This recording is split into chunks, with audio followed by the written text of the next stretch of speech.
All right, CAD people. So now we're ready to start modeling. I gave you guys a little tutorial on the interface just a little bit, but now we're ready to start rocking, okay? So hopefully by now you guys have already created that folder or the project called the puzzle cube, and we're ready to start, okay? But again, for those of you guys that did not, you need to do so. How you do that, just come on over here. Here's your new folder, create a new folder, call that puzzle cube, and away we go, okay? Now, so this is the start. Over here, guys, this is your browser, and this browser will update as you guys are modeling, as you're creating things. The navigation cube will allow you guys to move things around and look at your part in different angles, different faces. But up here, guys, your create sketch. Before you can do anything, you got to sketch. Okay, so we're going to go ahead and click on create sketch. And it has a plane here, okay? And the plane that I want you guys to use is what we call the planar face plane, okay? Which is this one right here, okay? You click on it, and away you go. What I like about it is it's really kind of like the best front face. You can see right here that it came on that front face, okay? Very similar to this one, whereas if we go the XY plane, the XY plane is like a front-facing plane as well, okay? You can see here that we started our sketch. You have to finish your sketch when you're done, and you can kind of see all of the tools are basically the same, okay? So here we go. So now your puzzle cube. When you guys start to model your puzzle cube, a couple things that I want you guys to think about. Number one, the dimensions. One puzzle or one cube is 0.75, 3/4 of an inch, 3/4 of an inch. That comes out to be 0.75. So if you guys do the math, what is the math on 3 cubes long or 2 cubes high? If you know that and you write that down, it'll speed up the process of modeling. For example, if I have 2 cubes, that's 0.75 times 2, that's 1.5. If I have 3 cubes, that's 2.25. If you guys know that and understand that, you guys can rock and go a little bit quicker, okay? So let's go ahead and do so. The two methods that I want to teach you guys is what we call the additive and the subtractive method. And they mean just like what you think. It's when you add something to something and when you subtract something for something. And when I say something, I'm talking about an object, a part, okay? So we're going to start with a rectangle. We're going to come here and start right on the point of origin. That's the first corner here, and click and drag, okay? You can see in blue, guys, hopefully you guys see that right now. You can see the highlight, and that is, it's got me 1.9. And that's the height of it, and that's going to be 2 cubes, so that's going to be 1.5, okay? Boom. Now I'm going to tab, and it's going to take me into the next box. And that box is the width, and so that's going to be 2.25, and I'm going to hit enter. Boom, done. Some of you guys might even have this part in your, so I have to finish the sketch. I don't know if I went kind of quick, guys. Did you see me click on the green finish your sketch? Okay, there it was. If I hit Control Z, it goes back. And there's that sketch, okay? You can kind of see that. Wanted to show you guys that real quick. Boom, there it is. Now I'm ready to turn this 3D. And to turn anything into 3D, what you guys are going to use in the very beginning is going to be extrude. And extrude is just a big fancy word for extending something out, okay? So number one, we're going to go all the way through, okay? Whoops, I forgot to put my value in. Whoops, there we go. There you can see the value, guys. You see that value right there? Okay, it's at 0 right now, and it's going to be 0.75 since it's only 1 cube. There it is, and I've got it to a distance. Click OK. Boom, there it is. I'm going to zoom in so you guys can see that. Some of you guys actually might have this, right? 3 cubes this way, 3 cubes by 2, right? Some of you guys might actually have this one. If you do, the part would be done, right? That easy. But I'm going to show you guys how to subtract from it. And how you do that, guys, is you just click on this face right here. You could come up here and click on that if you need, but get used to right clicking. That'll speed it up, guys. And we're just going to go down here to create sketch. Okay, boom, there it is. Okay, what I did to get the hand, guys, was I pressed the wheel of the mouse down, the wheel of the mouse, to get the pan tool. Or you guys can just come down here, click on the pan, and then you got it. Okay, all right. But the problem is getting out of it, right? You got to hit escape to get out of the pan. Okay. All right, so we're ready. So I'm going to click on my rectangle tool. I'm going to come right here. Boom, click and drag. Want to make sure that you guys start on the corner, and that's what that square is showing you. And my value is going to be 0.75. I'm typing that in. Tab, 0.75, enter. I'm going to finish my sketch. And now I'm going to extrude that. But now we're going to say, I want that to go through all. New body, I want to actually cut it. And I want to flip it and head it the other direction.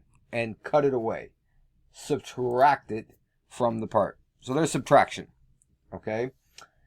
So then maybe you guys got a little a funky part where you got like a cube coming out this way or a cube coming out that way or something, right? So I'm going to go ahead and click on this surface, right click.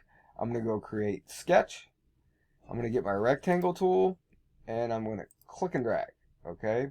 And then I'm going to go 0.75, tab, 0.75, enter, okay? I'm going to finish my sketch.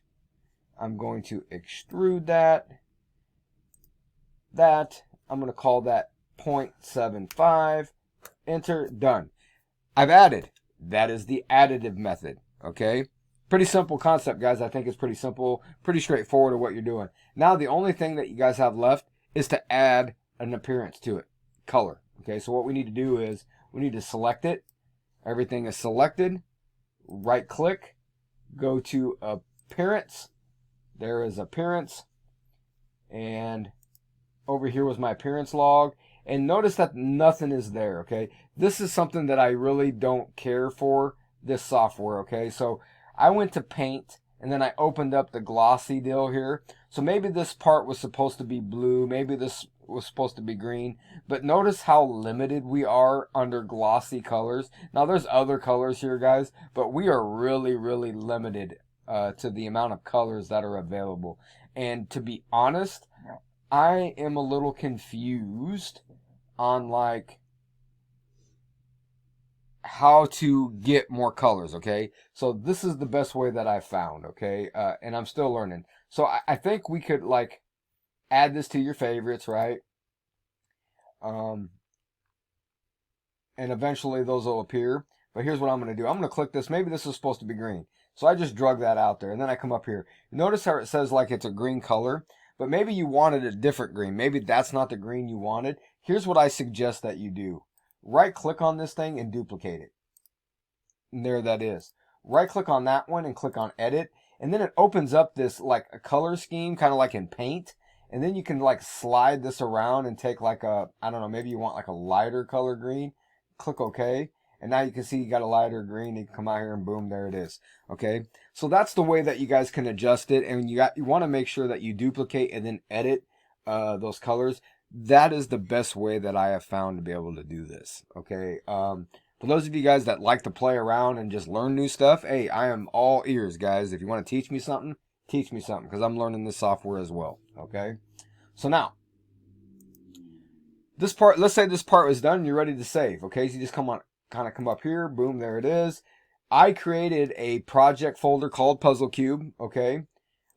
Make sure that you guys have done so. And then when you guys save this, it's very important that you guys do this. All right. It's all part of the process. I want you to save the part by the color. So this one would be green part and then save.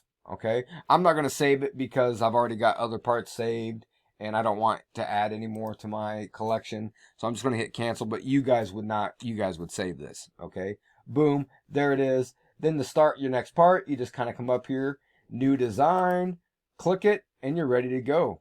Create your sketch, click your plane, and you're ready to go. Okay. Now another thing I want to show you guys is the line tool. Okay. Now this is another way to create like unique things. Maybe some of you guys actually like this better and you think it's faster. Okay. So I'm going to click, I'm going to drag out. And there it is. Now I can type in that value, okay? But it's really important that you guys use the mouse to click and not hit the enter key. Because you enter, then it's kind of cumbersome. It'll take your line tool away and you'll have to go back and get it. But if you click with the mouse, your line tool will stay activated. I'll show you what I mean. So maybe if I go 2.25 right here, and then I click with the mouse, okay? Boom, there it is. So now you can see that it stayed active, okay? So up here, I'm going to go up. I'm going to zoom in here so you guys can see this. All right. Boom. So now I'm going straight up, guys. You can see that by the 90-degree angle that tells me. So I'm going straight up. And it's going to be 2 cubes high. So that's going to be 1.5. Okay, this time, guys, I'm going to hit enter with the keyboard so I can show you guys what I mean by this. I hit enter. See how my line tool stopped and now it's not available? I have to go back and click on it, or I have to hit the letter L for the shortcut for the line tool, and away we go. Okay, so that's going to be 0.75. Click. That's going to be 0.75. Click with the mouse. Oh, I hit enter, knucklehead. All right, try that again. There we go. 0.75. Click. And now I can use just the existing, guys. I don't need to type it in because it reads what that is. Okay. Boom. There that is. Finish my sketch. Bring it out here. Extrude it. Okay. And that's going to be just 1Q 0.75. Boom. See you bye. Okay. That is sketching with the line tool. All right, so a couple ways to model that piece, okay? Again, guys, so, zoom out a little bit so you can kind of see that. Highlight that, right-click, go to your appearance, and same thing, guys. Oh, I didn't save that. That's kind of weird. All right, well, we'll just take this out. Red. Boom, there that is, okay? Now it shows. Right click, duplicate, right click, edit, and maybe I don't want red at all. Maybe I want like an orange or something. Click, save it, bring it out, boom. All right, there it would be. Done. See you bye. And then I'm just going to edit that. Okay. All right, guys. So that's modeling. Additive, subtractive. The next thing I want to show you is how to dimension to it. All right. So sketch, plane, rectangle, click, drag, boom, dimension. Okay, so what we need now for our, we'll get into constraints later, dimension tool. There's your dimension tool right here. If you forget to, you guys can dimension to a sketch. So I got it. The dimension tool, click out, boom, and then I can type in that value. So 2.25, enter. And then right here, I'm going to click. Again, guys, that dimension tool is right there. Okay, come over here, right click or click, boom. That's supposed to be 1.5, enter. And that's another way to do your parts. Okay, so if you don't type it in right when you do it, you make a mistake, you accidentally do that, don't restart and do that. Just go up to your dimension tool, click and drag, and then you guys can put those dimensions in. Okay, all right, guys, good luck, happy modeling. Let me know if you have any questions. I'll walk around and help. Peace out.